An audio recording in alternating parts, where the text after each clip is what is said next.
Escúchate esto. Good morning. We're here at 75 Chrome Shop Show, 25th anniversary. I'm Dustin with Dickerson Custom Trucks. Got Zack Slayer here, the owner of the Notorious P.I.G, standing here behind us. And one of my good guys, Matt, at the shop here. He's Matt Nevitt, does a great job. I give a special thanks to Trux. They did us a solid, wanting to be involved with this build for us, and we think we made them proud. We sure hope we did. So let's take a little closer look at it. We've got 2023 Peterbilt 389. It is a digital dash truck, so we've got a few things inside we'll show you in a few minutes there, but we've worked very hard on this truck to take away all the fasteners in the chassis. That way it's all countersunk and smooth. That's kind of, there's two themes with this truck. It seems like just very smooth, clean, elegant, and then the light pattern on top of the roof there with the truck's cab lights sort of set the tone with the spacing of the lights. So we've got the three narrow and the two on the outsides there, which is, you know, becoming pretty popular, but we were able to pull that as a little bit of a design all the way through the truck, and I'll show you that a little bit more as we go. Air ride on the front, you know, we get a lot of questions about that. Whose air ride is it? We build our own there at the shop. Do all of our own paint work, fabrication and stuff. We worked a lot of hours, you know. This thing was tore clear down to 2 frame rails. No suspension, no engine, no cab, no nothing. It came to us from Zack with about 50 miles on it, and we just destroyed it, you know. So it was a really neat project. We want to thank him a lot for trusting us to do that. Because, I mean, it's a little bit scary when you see your truck that you just paid a lot of money for, and now it's in a million pieces. How did you feel about that? I was a little nervous, but I knew working with Dustin, need to get her back together. I probably couldn't have done her without these guys, but they got her done. Let's take a look inside. We got the Trux watermelon, dual revolution, amber green. We got the front ones on a dimmer switch, so it's not too darn bright when you're trying to look cool cruising down the road at night. Did a ton of custom fabrication on this truck, inside and out. You'll notice on the light bars and the overhead console up there, the light pattern, Trux glow strips, illuminating pocket area. To do something a little bit different with the dash, wanted to go back to that old school look, 359 conversion dash in it, lay out all of our stuff in CAD, and then we put all the gauges around there, trying back to that 359 layout as best as I could. Twin sticks in there, everybody seems to be liking that real well. Guy in Lafayette, Indiana, Tony's Upholstery, did all of our upholstery work for us. He just knocked it out of the park. Vicki Hoffman, our lady that does all of our embroidery, she does us a very nice job with headrest and lower part of the bolster there. Really loving this clean, elegant look, which is what we were trying to go for. Was able to source some really nice looking speakers, and that's where Matt comes in. So the stereo system starts out with a typical Sony head unit, and then goes into folk house speakers for your mids, your lows, and your woofers, and then incorporates 4 10-inch subwoofers underneath the bunk, and they all have the nice look to tie in with the interior. So, and then, you know, with all of the lights and everything, it's sourcing all the parts, talking to the right people. Jordan, our sales rep with Trux, he and I had many phone calls trying to get this thing dialed in. Jordan. Yes, great job, Jordan.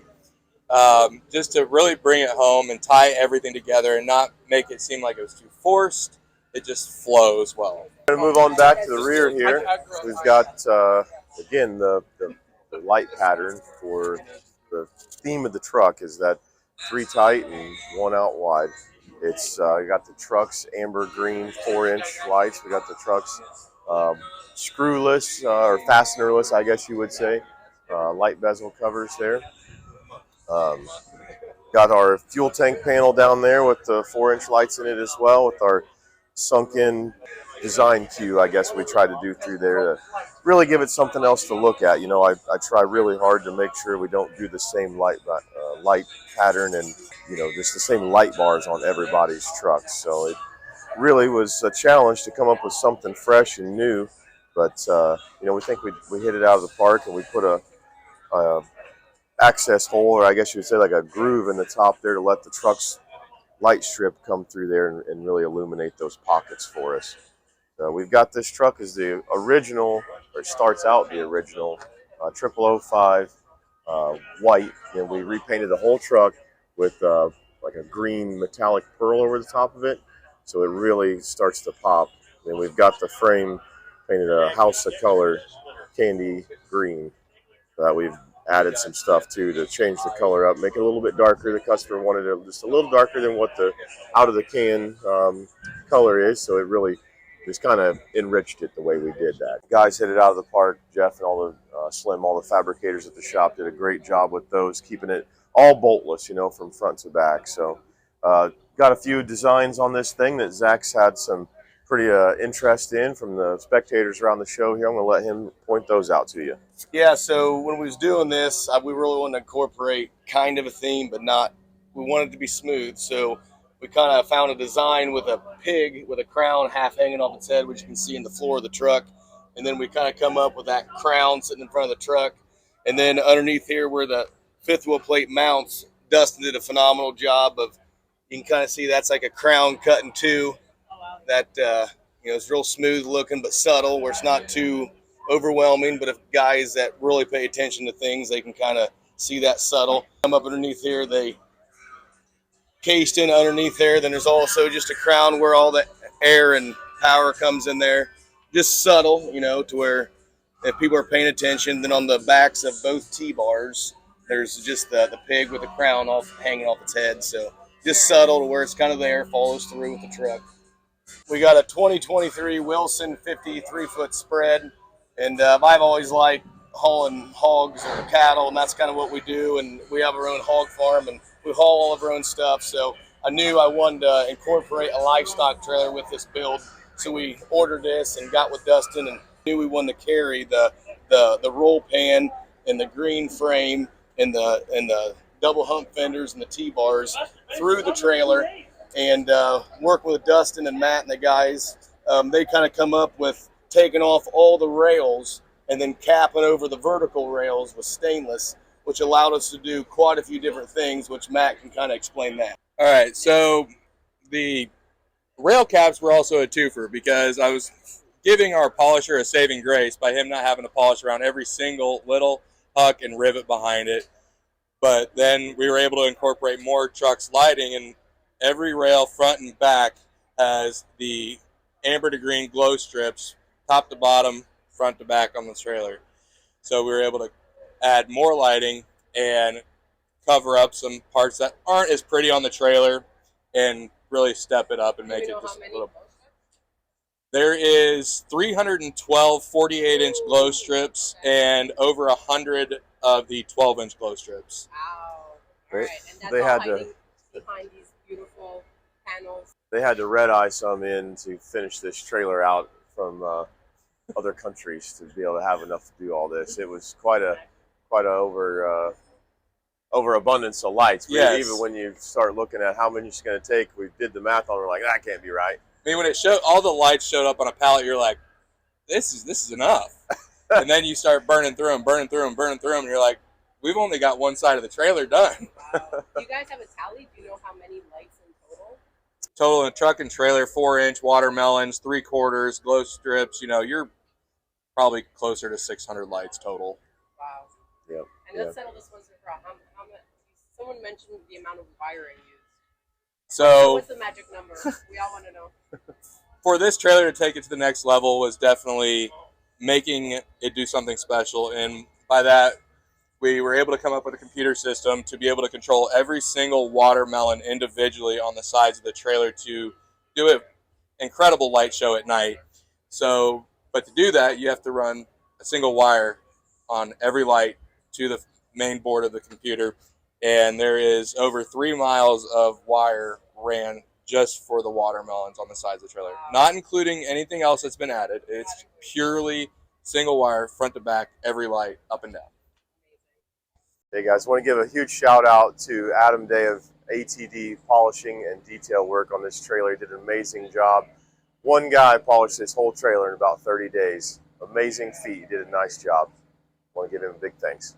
See if you want to follow us back here. If you kind of look even on the front of this fender, that was something we added kind of last minute because there was a bracket down there that we didn't think would be as low as what it was. So we took that off and we incorporated that light bar, you might say, as a bracket to hold the fender. So that's kind of all one deal there, which was very challenging to do.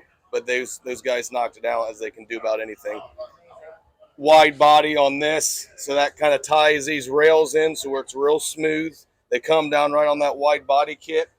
Along with the fenders, it stays true the whole way around. Very, very important to keep that clean look.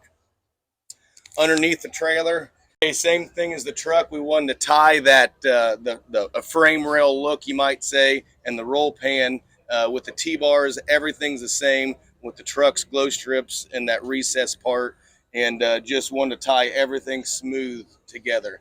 So if we want to go to the far or the rear of the trailer here, as we said, everything's truck sliding, but we had to build out that bottom buck plate to make that T-bar smooth, which was very challenging. It's when you see it now, it doesn't look that challenging, but it definitely was. And all the stainless pieces around the rear of the trailer that tie in the door and all that, very, very hard to bend and make all that, which you don't see that now, but if you were behind the scenes, you would have seen how challenging that was. We were able to make all that stuff, all the stainless, all the parts on this truck we made at the shop. You know, we're blessed to have the equipment and the talent to be able to execute some of this stuff. You know, for me as the owner, it's pretty humbling from where we started to where we are now and have the ability to do this stuff. I mean, the guys at the shop, all of them are great. It's just really awesome to be a part of it. Walk around out here and see what we can, you know, what we've built. You see things in progress and you know they're neat, but once you get out here and you look and you hear everybody's reaction to it, that's when it's really neat for me. It's just really awesome to be part of. So I can't thank the guys enough at the shop. So as we wrap up looking at this truck, you know, we wanted to show you a little bit more on the passenger side of the engine here. We got the PDI compound turbo kit. Really big thanks to those guys. They do a good job for us with all the chrome piping and everything. Really finishes it off. Able to build that firewall panel there at the shop. Jeff did a heck of a job with that thing. Just can't thank the guys enough and everybody that was part of this build. You know, the guys at the shop and Trux Accessories for stepping up and helping us out. All of us at Dickerson Custom Trucks really appreciate everything that everyone does for us. You know, to come together as a team, because that's what it is, you know, not even just within our own business, but all the companies that support us. So we thank everyone. I want to give one last thank to Zach and his family for trusting us to build this thing for him. You know, he's been a good guy and a good friend for a lot of years, and just really enjoy his company. We've become good friends over the way, and you know, looking forward to many more trucks, even better than this one. Awesome. Thank you guys. Appreciate it. Thank you. Thank you. Good? Yeah, it's good. Rockstar? It's good. Ah. Yeah.